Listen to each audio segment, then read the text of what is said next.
ये अकाल मृत्यु प्रदान करने वाली बात है। जो हरणम च परश्वानाम परदाराभिमर्शनम सुहृदश्च परित्यागस त्रयो दोषा क्षयावह। आयु नष्ट हो जाती। मान लो आपकी 80 वर्ष की आयु निश्चित की गई, अब आपने ऐसे आचरण शुरू कर दिए तो आपकी आयु नष्ट होना प्रारंभ हो जाएगी, आप अकाल मृत्यु के शिकार हो जाएंगे। क्या? दूसरे की स्त्री को फुसला करके विश्वासघात, मान लो उसके पति से मित्रता की, बड़ा विश्वास दिला और उसकी स्त्री का दुर्वासना का खेल, अब आपकी आयु नष्ट होगी। देख लो, इतिहास साक्षी है, नष्ट होना पड़ा। आप क्या चीज हो? जो बड़े बड़े तपस्या से के धनी थे, रावण आदि, विनाश हो गया। कुंभकर्ण जब जगा तब यही क्या तेरी बुद्धि नष्ट हो गई? जब तू हरण करके लाया था उसके पहले क्यों नहीं पूछा? ये कृत्य तेरे पूरे वंश का विनाश कर देगा। पर ठीक है, तूने मुझे जगाया है तो मैं देखूंगा, पर ये निश्चित बताता हूं तूने अच्छा नहीं किया, तेरा सर्वनाश निश्चित है। कुंभकर्ण ने उपदेश किया था, रावण ने कहा तुम्हें इसलिए नहीं जगाया कि तुम्हें प्रवचन करो, युद्ध करो जाके। ये कार्य आपकी आयु का, श्री का नाश कर देगा, वैभव का नाश कर देगा। आपको अभी लगता है कि नहीं, कहा नाश हुआ, मनमानी कर, आने दो, बीज बो गया है, थोड़ा अंकुरित होने दो, फिर तुम्हें खुद पता चल जाएगा।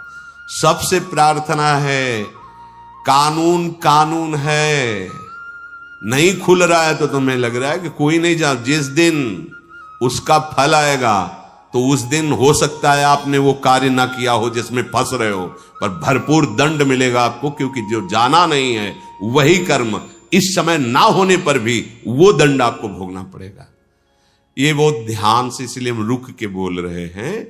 विदुर जी महाराज साक्षात त्रिभुवन के न्यायाधीश हैं। धर्म, पापियों के लिए यम और धर्मात्माओं के लिए धर्म, यही त्रिभुवन का न्याय करते हैं। ये न्याय विभाग है, जैसे धन विभाग कुबेर जी, जल विभाग वरुण देव जी, वायु विभाग अग्नि विभाग, ऐसे ही ये न्याय विभाग है हमारे त्रिभुवन का। उसके अधिपति हैं धर्मराज स्वयं। वो स्वयं विदुर जी के रूप में मांडव ऋषि के शाप से स्वयं पधारे हुए निर्णय कर रहे। अकाल मृत्यु, आयु का अपहरण, जो मित्र बनाया, विश्वास दिलाया और उसकी स्त्री के साथ, या स्त्री अपने पति पर विश्वास जताकर दूसरे पुरुष से, तो ये मजाक मत समझना कि अरे सब ऐसे नहीं। पति वंचक पर पति रति करई, रो रो नरक कल्प शत परई। बड़ा सावधानी का विषय है। जैसा आपके भाग्य में संविधान है, गृहस्थी में शांत रहो, गंभीर रहो। ये कुछ नहीं है इधर उधर रूप रंग देखकर जो मनमानी आचरण, ये तुम्हारी आयु को, तुम्हारी श्री को नष्ट कर देंगे। दूसरे को विश्वास दिलाकर उसके धन का अपहरण कर लेना, विष दे देना, मार दिया, धन ले लिया, छीन लिया आदि, और संत जनों की अवहेलना करना। जो सुहृदस्य आपको अपने परिवार जैसा दुलार करते हैं, आपको अपनी आत्मा जैसा दुलार करते हैं, वो आपको जो उपदेश कर रहे हैं, आपको जो शासन कर रहे हैं, वो आपके मंगल के लिए, आप उनकी आज्ञा को उल्लंघन, अपमान, अवहेलना, आपकी आयु श्री सब नष्ट हो जाएगी। साधु अवज्ञा तुरत भवानी, कर कल्याण अखिल के हानि।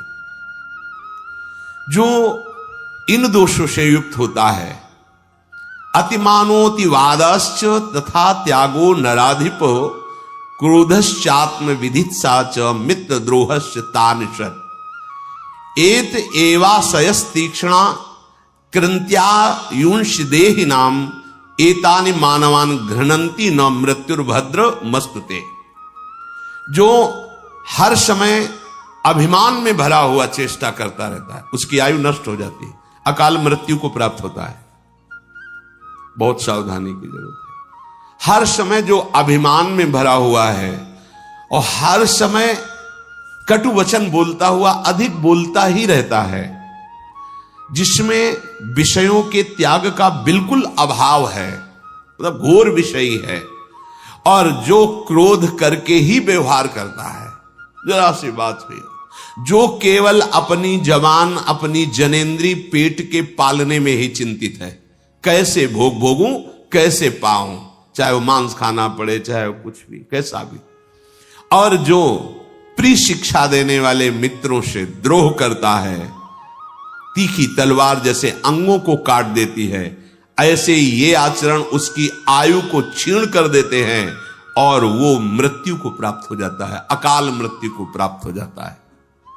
अत्यंत अभिमान में भरे रहना, बहुत गलत सलत वाणी से बोलते रहना, बिल्कुल विषयों के त्याग का अभाव अर्थात घोर विषयी, घोर क्रोधी, जो जवान और जनेंद्री, रसेंद्री और जनेंद्री का ही लंपट है, जो उत्तम शिक्षा देने वाले मित्रों से द्रोह करता है, तो जैसे तीखी तलवार अंगों को काट देती है, ऐसे ये आचरण उसकी आयु को नष्ट कर देते हैं, वो अकाल मृत्यु को प्राप्त होता है।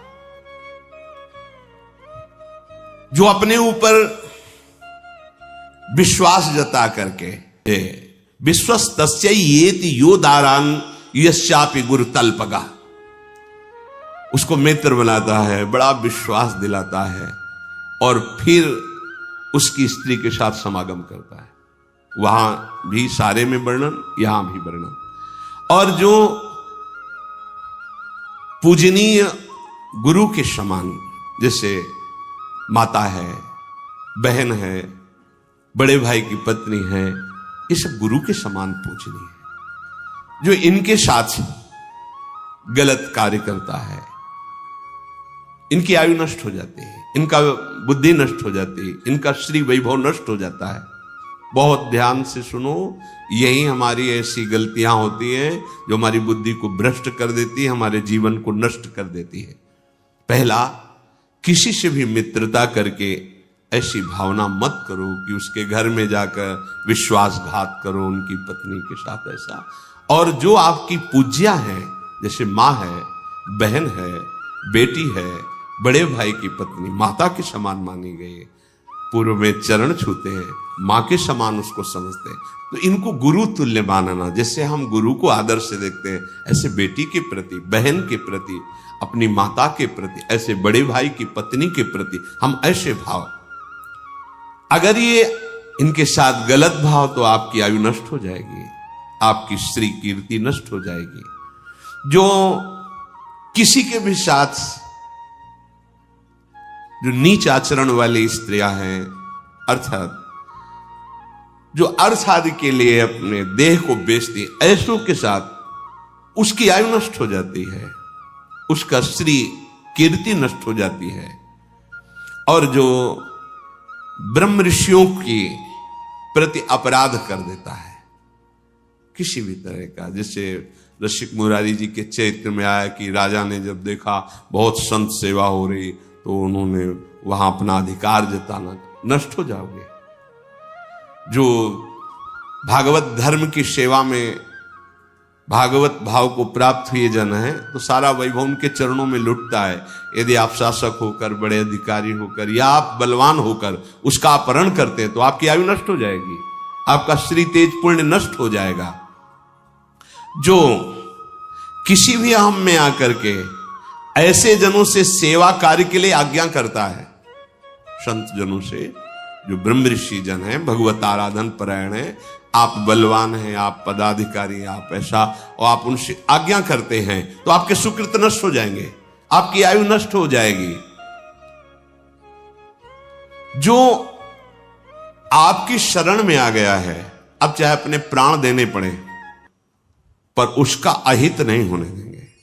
अगर वो शरणागत जो आपके समीप आया है, आपने धोखेबाजी करके उसकी हत्या करवा दी या आपने कर दी, तो इन सब की आयु चाहे जितना प्रायश्चित करें, इनकी आयु, लिखा है, प्रायश्चित करने पर भी वेदों की आज्ञा है, सिद्धांत है कि उसकी आयु और वैभव नष्ट हो जाएगा। समय का इंतजार करो, ना तो ऐसे लोगों का संग करे, ना ऐसे कार्य करे।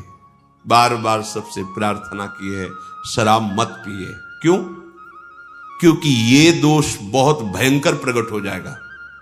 जब आप मदिरा के नशे में होंगे, तो आपको ये नहीं दिखाई देगा कि सामने कौन है, न बोलने में, न क्रिया में, न चेष्टा में, न चिंतन में, क्योंकि उसका काम ही है बुद्धि को भ्रष्ट कर देना।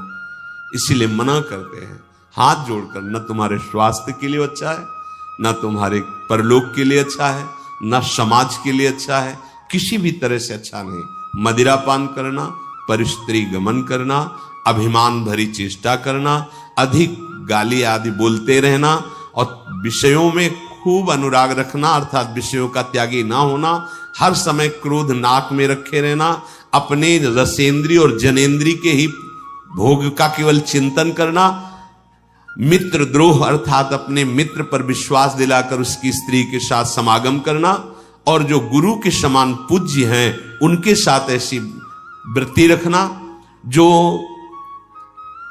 शरीर को बेचते हैं अर्थात उनके साथ समागम करना, जो ब्रह्म ऋषियों की जीविका को नष्ट कर देना, जो संत महात्मा इनसे आदेश पूर्वक सेवा करवाना, जो शरणागत की हिंसा करवा देना या हिंसा कर देना, इनकी आयु श्री ये नष्ट हो जाती है और वो अकाल मृत्यु को प्राप्त होते हैं।